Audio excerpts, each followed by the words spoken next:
ओवैसी का 2021 का विजन है।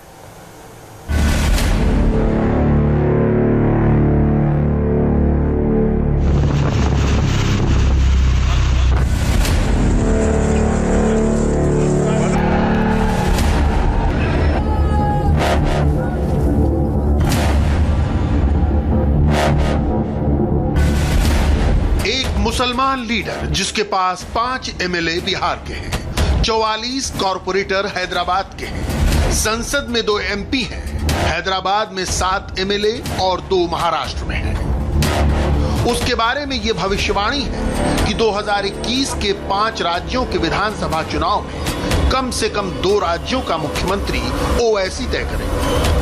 अब ये सिर्फ कमेंट्री भर है या गुब्बारे में हवा ज्यादा भर दी गई है या फिर वाकई ओवैसी की कोई हवा है।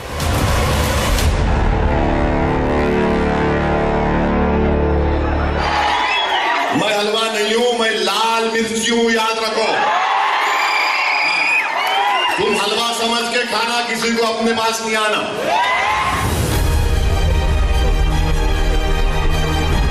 जिन सूबों में विधानसभा चुनाव होने हैं उनमें से एक पश्चिम बंगाल भी है।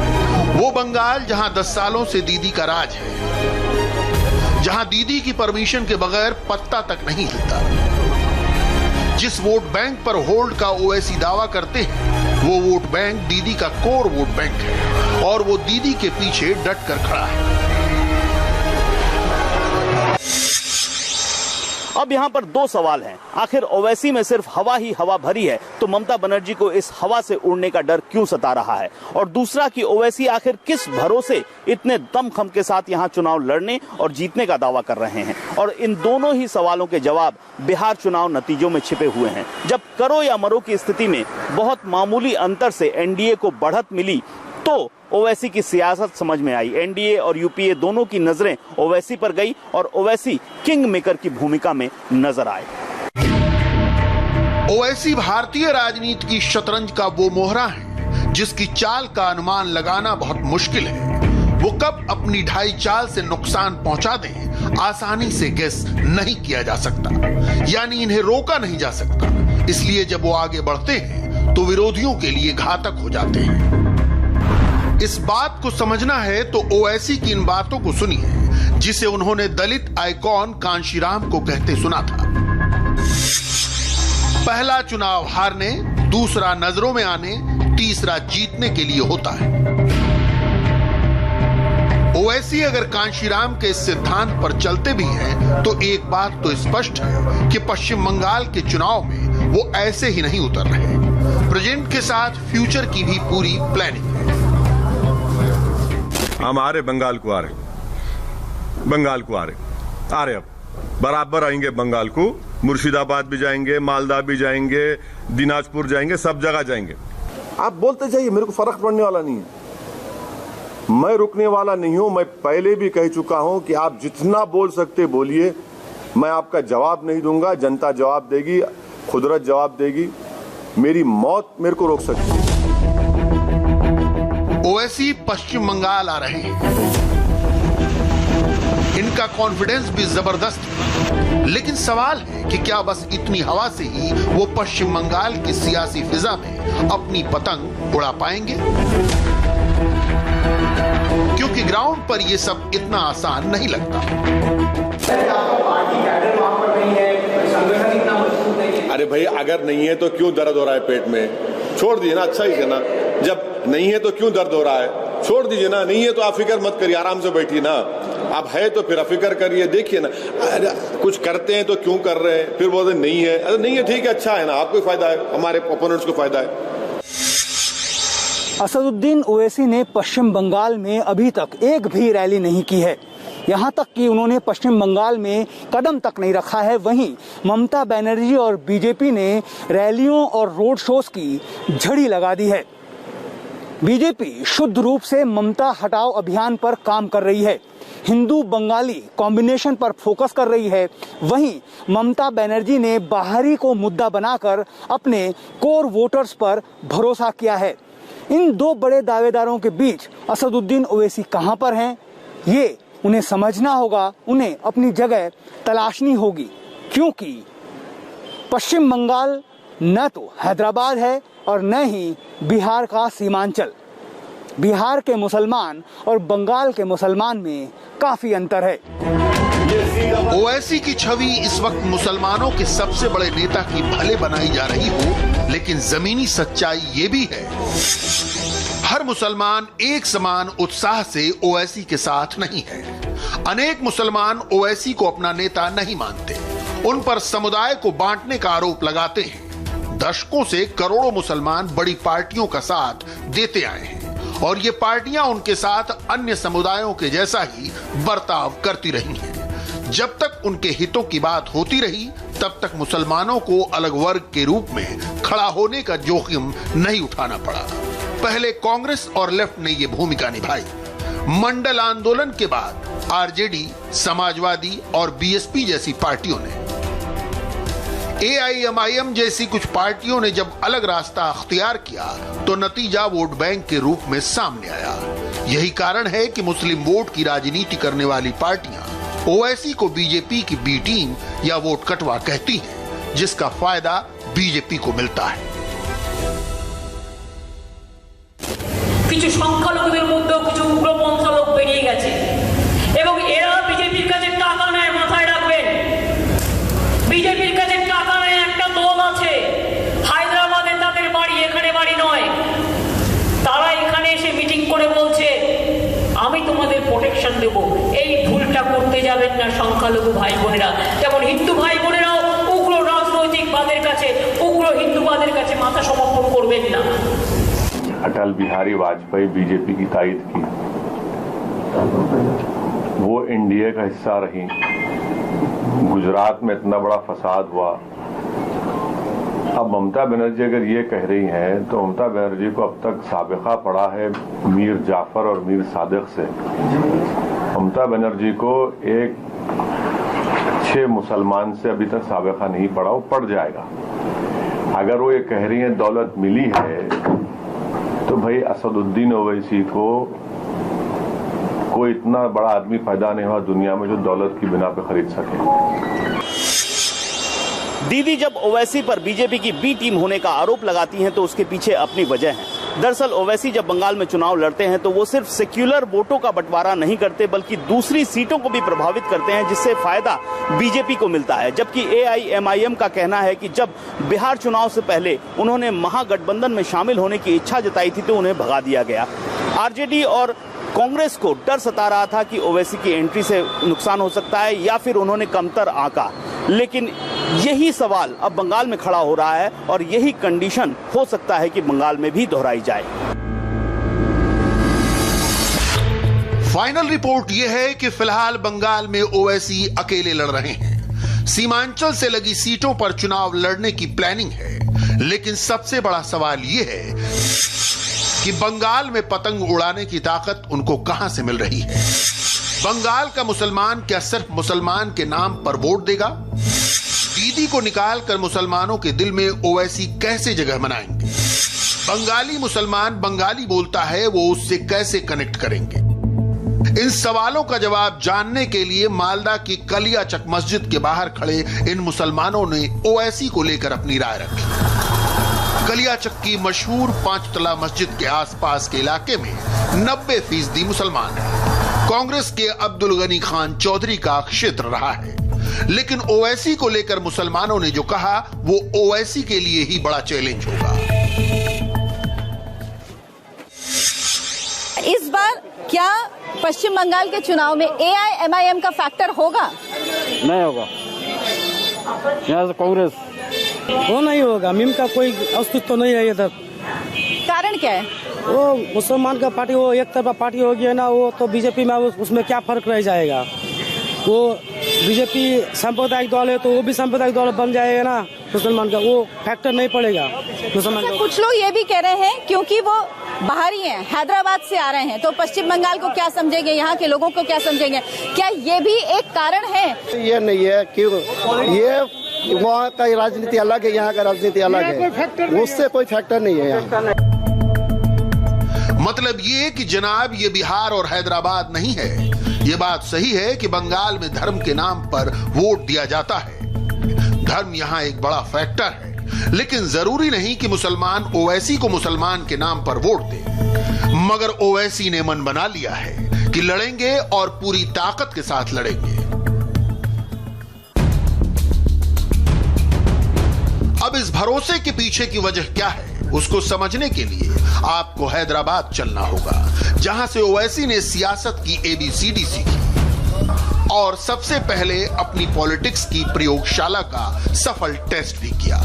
ओवैसी पश्चिम बंगाल के चुनाव में उतरने का प्लान बनाते हैं तो दिमाग में यही हैदराबाद मॉडल रहता है, जिस पर उन्हें सबसे ज्यादा भरोसा है। हैदराबाद में AIMIM के 2 पावर सेंटर हैं।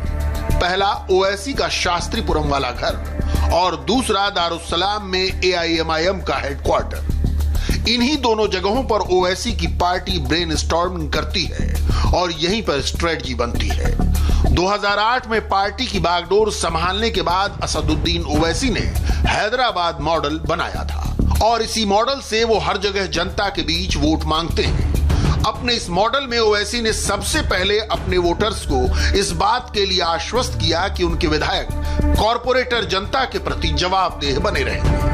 पार्टी मुख्यालय में विधायकों को हफ्ते में 6 दिन मौजूद रहना जरूरी है। खुद सभी विधानसभा क्षेत्रों में क्या चल रहा है वो उसकी मॉनिटरिंग करेंगे। आज भी हैदराबाद में मौजूद AIMIM के हेडक्वार्टर्स दारुस्सलाम में 8 कुर्सियां लगती हैं। पहली कुर्सी पर असदुद्दीन ओवैसी खुद बैठते हैं और बाकी पर उनके 7 MLA। कोई भी आम नागरिक चाहे वो किसी भी धर्म का हो, अगर कोई फरियाद लेकर आता है तो हाथों हाथ वहीं पर उसकी मदद की जाती है।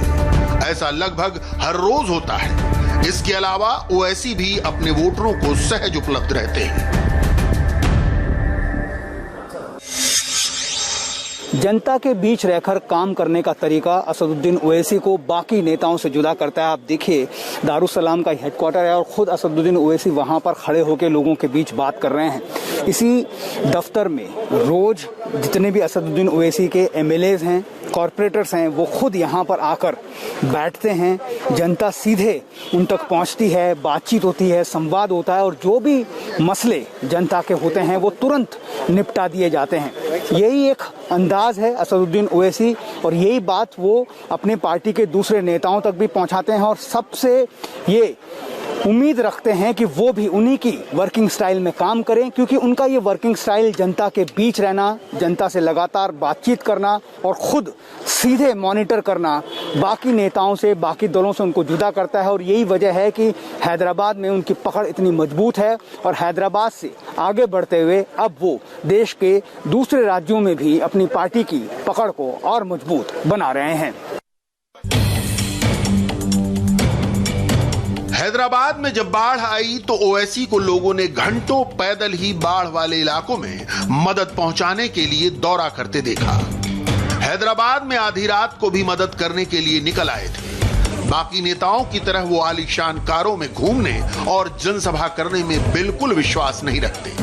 उनका मानना है कि नेता का जनता से सीधा संवाद होना चाहिए। यही वजह है कि ओवैसी सड़क पर कहीं ट्रैफिक क्लियर करते नजर आते हैं तो कहीं जिम का इनॉग्रेशन करते हैं। वहां वेट्स उठाकर अपना दमखम दिखाते हैं।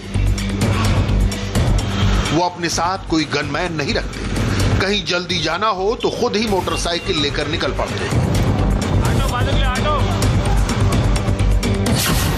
ओवैसी का टारगेट भी क्लियर है और सियासी स्टैंड भी बिल्कुल साफ है।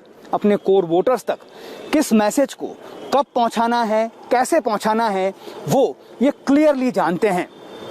ओवैसी ऐसे मुसलमान नेता हैं जो न सिर्फ लोकल इश्यूज बल्कि नेशनल इश्यूज पर भी बात करते रहे हैं। CAA NRC को लेकर जब संसद में मुद्दा उठा तो सरकार के खिलाफ सबसे ज्यादा हमलावर असदुद्दीन ओवैसी थे। वो दलित और किसान की बात करते हैं और हर वर्ग से जुड़ने की कोशिश करते हैं। ये CAA NRC के खिलाफ ये मजमा पूरे अपने सेल फोन को ऑन करो, लाइट को ऑन करो। ओवैसी का एक चेहरा और भी है। मुसलमान वोटर्स के बीच रात रात भर तकरीर करते रहते हैं। क्या आप संविधान को बचाएंगे? इन तकरीरों में मजहब का मीटर काफी गहरा होता है। इन तकरीरों में मजहब और कानून का ऐसा कॉम्बिनेशन होता है जो भाईजान को भड़काऊ भाईजान बना देता है। ब्रांड हैदराबाद को बचाने के लिए बीजेपी की जमानत को जब्त करेंगे इंशाअल्लाह ताला, और बीजेपी की शिकस्त यकीनी है। अरे तुम नरेंद्र मोदी को बुला के कैंपेन करो, चलो पुराने शहर में देखिए क्या होगा। बुलाओ वजीर आजम को, बुलाओ और कैंपेन कराओ, बताएंगे तुमको। ये क्यों बुला रहे हो लोगों को? बुलाओ, तुम्हारा असल जो चेहरा है, बुलाओ मोदी को, बुला कर मुकाबला कराओ। लगाओ मोदी की मीटिंग और देख लो कितनी सीट तुम जीतते यहां पर। ओवैसी की इन बातों को उनके कोर वोटर पसंद करते हैं। खासतौर पर युवाओं में उनको लेकर बड़ा क्रेज है। उनके फैंस क्लब में इन्हीं युवाओं की तादाद दूसरे राज्यों में भी बढ़ रही है। असदुद्दीन ओवैसी साल 2021 में नेशनल वाइड पॉलिटिक्स का सपना देख रहे हैं तो सिर्फ कोर वोटर्स को रिझाने से बात नहीं बनेगी। ओवैसी को ये यकीन दिलाना होगा कि हैदराबाद का मॉडल वेस्ट बंगाल में भी काम कर सकता है, तभी उनकी पतंग ज्यादा दूर तक उड़ सकती है। नहीं तो दीदी के कोर वोटर्स को वो टस से मस भी नहीं कर पाएंगे। पश्चिम बंगाल विधानसभा चुनाव में 6 महीने का वक्त अभी बाकी है। ये सच है कि बीजेपी टीएमसी जहां आक्रामक प्रचार कर रही है, उसके सामने ओवैसी ने बंगाल की धरती पर अभी कदम तक नहीं रखा, अपने पत्ते तक नहीं खोले। लेकिन इसका यह मतलब नहीं है कि ओवैसी की कोई तैयारी नहीं है। 12 दिसंबर को शास्त्रीपुरम में अपने घर पर पश्चिम बंगाल चुनाव को लेकर ओवैसी ने मीटिंग की थी, जिसमें पार्टी के वेस्ट बंगाल यूनिट के 40 नेताओं को बुलाया गया। तकरीबन 2 घंटे तक ये बैठक चली। इस बैठक में ओवैसी ने बंगाल के रण में कूदने से पहले ग्राउंड रिपोर्ट मांगी। उन्होंने लोकल लीडर से पता किया कि वो कौन कौन सी सीटें हैं जहां उनकी पार्टी मुस्लिम वोटर्स को अपने पाले में कर सकती है। जहां ये कहा गया कि बंगाली मुसलमानों से कनेक्ट करना बहुत जरूरी है, इसके लिए कुछ करना होगा।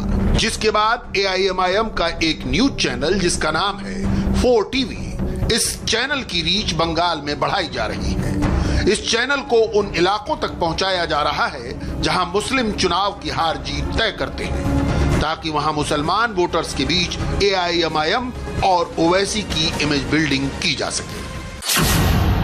आपको क्यों लग रहा है रोके हुए? नहीं भाई, आप काम हो रहा है, हम आप क्यों फिक्र कर रहे हैं? आप बिल्कुल फिक्र मत करिए, काम हो रहा है, आप देखेंगे इंशाल्लाह। हाँ, no, Imtiaz Jalil, our honorable MP, is going on the first. He's going to stay there for 2 days. He's going to meet everyone. He's going there. Her political party अपने आप को आगे बढ़ाती है, तो इसमें कोई ताज्जुब की बात नहीं होनी चाहिए। कर रहे हैं, कोशिश कर रहे हैं, देखिए क्या होता है। असदुद्दीन ओवैसी पानी की गहराई को देखकर छलांग लगाने वालों में से हैं। उन्हें यह अच्छी तरह पता है कि पश्चिम बंगाल का मुसलमान ममता बनर्जी से इतनी जल्दी टूटकर AIMIM को सपोर्ट नहीं करेगा। इसीलिए वो सब कुछ देख समझ रहे हैं, रणनीति बना रहे हैं, और इसी वजह से चुनावी समर में कूदने के फाइनल फैसले को उन्होंने अभी तक होल्ड पर रखा है। बंगाल में क्या करेगी AIMIM? कितनी सीट पर लड़ेंगे ओवैसी? अभी फाइनली इसका अनाउंसमेंट नहीं किया गया, लेकिन तैयारी जोर शोर से जारी है। मगर बिहार की जीत से बुलंद हौसला लिए बंगाल का रुख कर रहे भाईजान का प्लान नेशनल है। यूपी, MP और राजस्थान से लेकर तमिलनाडु तक वो AIMIM की पतंग राष्ट्रीय फलक पर उड़ाने जा रहे हैं। ख्वाब तो राष्ट्रीय पार्टी का खिताब हासिल करने का है। भाईजान का अगला और बड़ा टारगेट उत्तर प्रदेश है। आप बोलते जाइए, मेरे को फर्क पड़ने वाला नहीं है। मैं रुकने वाला नहीं हूं। मैं पहले भी कह चुका हूं कि आप जितना बोल सकते बोलिए, मैं आपका जवाब नहीं दूंगा। जनता जवाब देगी, खुदरत जवाब देगी। मेरी मौत मेरे को रोक सकती। AIMIM यूपी में बिहार के फॉर्मूले पर ही चुनाव में उतरने की तैयारी कर रही है। 2015 के चुनाव में उन्हें वोट कटवा माना गया और किसी ने हाथ नहीं मिलाया। मुसलमानों ने भी भरोसा नहीं किया। 2020 के चुनाव में हाशिए पर पड़े उपेंद्र कुशवाहा और देवेंद्र यादव से गठबंधन कर अपनी एक्सेप्टेंस बढ़ाई।